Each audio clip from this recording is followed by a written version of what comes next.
नमस्कार। हमारी आज की इस खास चर्चा में आपका स्वागत है। आज हम जिस विषय पर बात करने वाले हैं वो वाकई बहुत दिलचस्प है। कभी सोचा है कि एक बेजान मशीन आखिर इस बाहरी दुनिया को समझती कैसे है? वो हमारी भाषा, हमारे निर्देश कैसे ग्रहण करती है? तो चलिए आज उन हार्डवेयर डिवाइसेस को थोड़ा और करीब से एक्सप्लोर करते हैं जो असल में एक कंप्यूटर की इंद्रियों यानी सेंसेस की तरह काम करते हैं। अब अगर हम इन इनपुट डिवाइसेस को थोड़ी तकनीकी भाषा में समझें तो ये वे हार्डवेयर उपकरण हैं जो यूजर से डेटा और निर्देश लेकर उन्हें सीधे कंप्यूटर सिस्टम तक पहुंचाते हैं। लेकिन इसे थोड़ा आसान शब्दों में देखते हैं। अगर ये डिवाइस न हो तो एक कंप्यूटर बस एक डब्बा रह जाएगा, पूरी तरह से अंधा और बहरा। वो खुद से कुछ भी नहीं जान सकता। असल में यही वो डिवाइस हैं जो हमारी भौतिक दुनिया और डिजिटल दुनिया के बीच एक बेहद जरूरी पुल बनाते हैं। और देखा जाए तो ये पुल कितना बड़ा हो चुका है, एक बार इस लिस्ट पर नजर डालिए।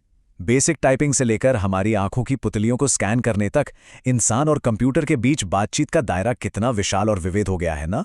आज हम इन्हीं अलग अलग डिवाइसेस को डिटेल में समझने वाले हैं। तो आज का हमारा ये रोड मैप कुछ इस तरह दिखेगा। हम इस पूरी जानकारी को 4 मुख्य हिस्सों में बांटेंगे।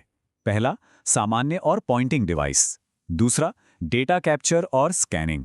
तीसरा, ऑडियो और वीडियो इनपुट। और चौथा, बायोमेट्रिक और कुछ अन्य विशिष्ट डिवाइस। बेसिक टाइपिंग से लेकर एडवांस स्कैनिंग तक चलिए शुरू करते हैं।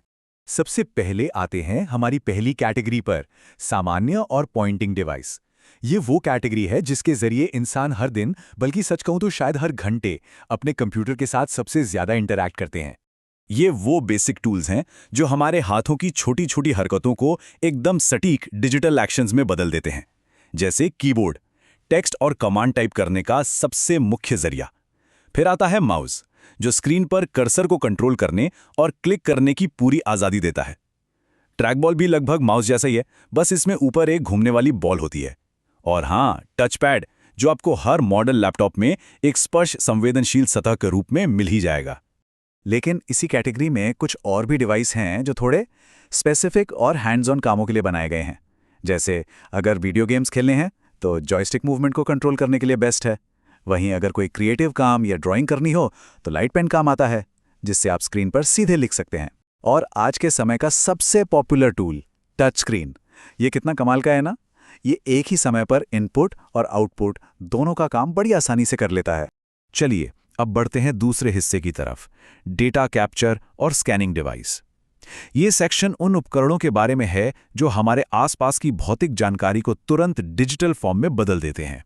अब जरा इन दोनों को कंपेयर करते हैं, बारकोड रीडर और QR code reader. Barcode reader तो मॉल्स या सुपरमार्केट में जरूर देखा होगा। वो जो प्रोडक्ट्स पर सीधी लाइंस वाले बारकोड को स्कैन करता है ताकि बिलिंग फटाफट हो सके। दूसरी तरफ है क्यूआर कोड रीडर यानी क्विक रिस्पांस। ये तो आज हमारी रोजमर्रा की जिंदगी का हिस्सा बन चुका है। बस एक स्क्वायर कोड स्कैन किया और तुरंत सारी जानकारी स्क्रीन पर आ जाती है। डेटा कैप्चर में कुछ और बेहद शानदार तकनीकें भी हैं, जैसे OCR, जो प्रिंटेड टेक्स्ट को पढ़कर उसे डिजिटल और एडिटेबल टेक्स्ट में कन्वर्ट कर देता है।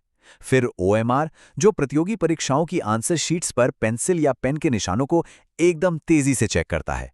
और एक होता है MICR, जो बैंक चेक्स पर छिपे उस मैग्नेटिक इंक वाले कोड को पढ़ता है ताकि रोजमर्रा के हजारों चेक्स सुरक्षित रूप से प्रोसेस हो सकें। अब चलते हैं थोड़ा मल्टीमीडिया की दुनिया में। हमारा अगला भाग है ऑडियो और वीडियो इनपुट डिवाइस। यहां हम ये देखेंगे कि एक कंप्यूटर इंसानों की तरह देखने और सुनने के लिए क्या इस्तेमाल करता है। ये प्रक्रिया दिखाती है कि हम एक सिस्टम को मल्टीमीडिया डेटा कैसे फीड करते हैं। ये बिल्कुल मशीन को देखने के लिए आंखें और सुनने के लिए कान देने जैसा है। आवाज या ऑडियो रिकॉर्ड करने के लिए माइक्रोफोन काम आता है। वीडियो कॉल्स करनी हो तो वेबकैम एकदम परफेक्ट है।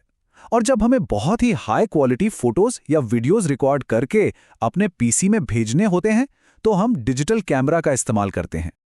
और अब हम पहुंच गए हैं अपनी आखिरी और शायद सबसे एडवांस्ड कैटेगरी पर, बायोमेट्रिक और अन्य स्पेसिफाइड डिवाइस। ये डेटा कैप्चर करने का सबसे सुरक्षित और क्रिएटिव तरीका है। सोचिए, कंप्यूटर अब कितने स्मार्ट हो गए हैं कि वो इंसानों को पहचानने के लिए हमारे बायोलॉजिकल मार्कर्स का इस्तेमाल करने लगे हैं। बायोमेट्रिक सेंसर फिंगरप्रिंट या आंख की रेटिना को स्कैन करते हैं। क्योंकि दुनिया में हर इंसान का फिंगरप्रिंट और रेटिना एकदम अलग और यूनिक है, तो ये सुरक्षा का सबसे उच्चतम स्तर और एक अल्टीमेट सुरक्षित इनपुट माना जाता है। सिक्योरिटी अपनी जगह है, लेकिन क्रिएटिविटी और एंटरटेनमेंट के बिना ये लिस्ट अधूरी है। इसलिए कुछ खास इनपुट डिवाइस भी होते हैं, जैसे गेमिंग के लिए दोनों हाथों से कंट्रोल होने वाला गेम पैड, जो गेमिंग का पूरा मजा बदल देता है, और म्यूजिशियंस के लिए मिडी कीबोर्ड, जो म्यूजिकल इंस्ट्रूमेंट्स की धुन को सीधे डिजिटल डेटा में कन्वर्ट कर देता है। ये कला और तकनीक का सच में एक बेहतरीन संगम है। तो इस पूरे विश्लेषण के बाद एक बहुत ही गहरा सवाल सामने आता है। जब कंप्यूटर हमारे बायोलॉजिकल मार्क्स और फिजिकल मूवमेंट्स को इतनी परफेक्शन के साथ पढ़ना सीख गए हैं, तो भविष्य में क्या होगा?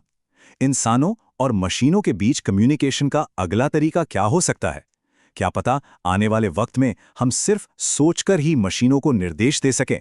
इसी सोचने पर मजबूर कर देने वाले सवाल के साथ आज की ये चर्चा हम यहीं समाप्त करते हैं। जुड़ने के लिए धन्यवाद।